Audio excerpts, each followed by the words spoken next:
We are all aware of the very hated oath, Silentheart. But why is it so hated? Silentheart is the only oath in the game that lets you play without mantras while still being able to keep up with the game standards. It's a very good oath for lore, since it is seen as an heavenly restriction, meaning that you are much better at hand-to-hand combat than at using mantras. This sounds cool overall, but now, why is it so hated among Deepwoken players? It's not as simple as you think, as only having good damage and a lot of key combination mantras. So let's get right into it. Damage. Now with Silentheart you get a lot of M1 damage, a bit too much M1 damage, okay? Because you got a lot of extra points that are supposed to be put in attunements or other attributes that you can now use to benefit yourself for your Silentheart build. Now if you do play attunementless, then it kind of goes the same way, but there's a big difference between attunementless and Silentheart, since attunementless still has mantras, meaning that you get less talents if you have attunementless, which I'll get into a bit more later. Also, no mantras for Silentheart means just keyboard combinations that gives you everything you need without wasting ether, which is probably the most debated thing when it comes to Silentheart, because a Silentheart user doesn't waste any ether, which is exactly the reason to why it's very hated. Also, now thinking about it, a lot of specific weapon crits act as a mantra, meaning that if you have a specific weapon with a good crit, that's basically a mantra for you.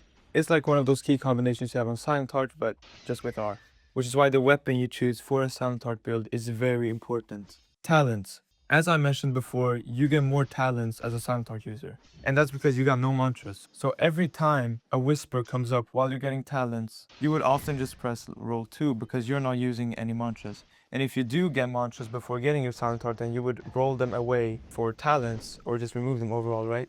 Also, Silentheart is obviously more weapon focused than mantra focused or mage focused, which is why weapon enhancing talents or weapon focused talents is something that a lot of people tend to choose. And that's one of the few reasons to why Silentheart does so much damage even with just a regular N1. Weapons. Now this is legit the anchor of your Silentheart build. As I mentioned before, if you choose a weapon with a good crit, that's basically acting as a mantra, without the cost of any ether though. But the weapon crit has to be good or else you are not getting anywhere, which is why most Silentheart builds or users tend to use heavy weapons since their crits are hectic. But at the same time, light and medium are also very used among a lot of players, but most of the Silentheart users tend to choose heavy weapon, just because of the guard breaking crits they have. But it also depends a lot on playstyles, which is another thing when it comes to Silentheart. If you have like a very aggressive playstyle, you might tend to choose light weapon or maybe even medium weapon.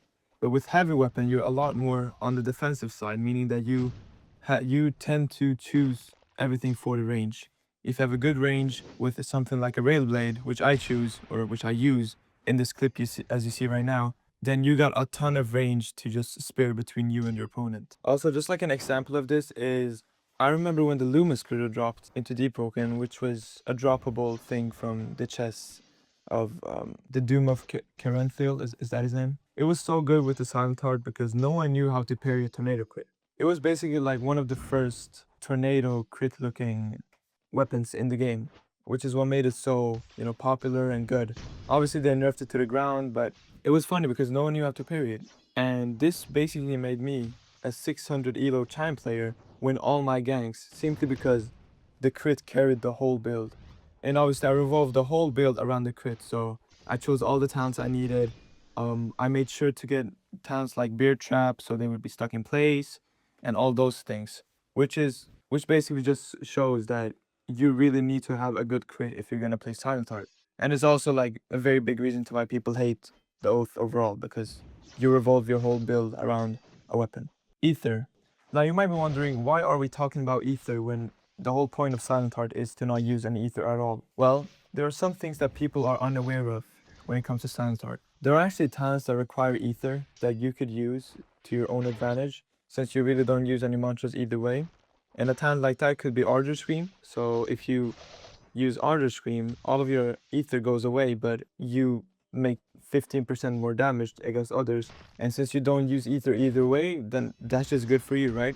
And also, as you M1, your ether comes back. Or another example is the Demon's Death talent from the familiar Demon's armor, which is a Hallowtide exclusive armor. This gives you iframes while using little to no ether, which also generates as you M1, obviously. And Demon Step specifically is really good because as you use it, you can actually go through attacks without getting hit, and then just counter attack, which is just amazing. Skill ceiling. Now, this is the real part of Silentheart people really hate, okay? Let's be real, it is no skill. Silentheart is no skilled. You just have to learn 2 keyboard combinations, including with your mouse, and you're done. That's Silentheart for you, okay?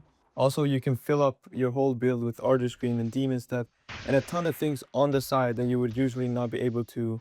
Well, I mean, you would be able to, but it would be too much for your build, usually. But with Silentheart, there's a lot of room for a lot of small details that could enhance the gameplay.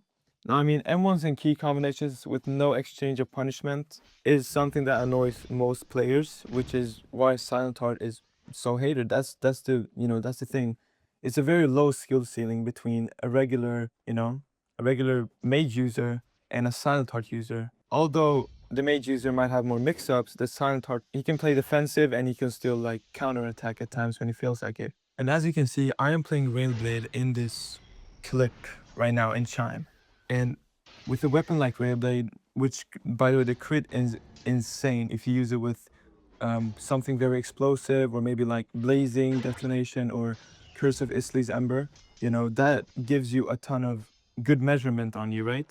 Which gives a lot of range, and then you can just back up, maybe use like if you jump up and do an aerial and double tap your M1, you can actually just teleport to them and then crit again. And if they do parry, then you will be able to just feint the next move and then move forward and just like mix up a lot more. But what I'm saying is Silentheart is hated for a reason, okay?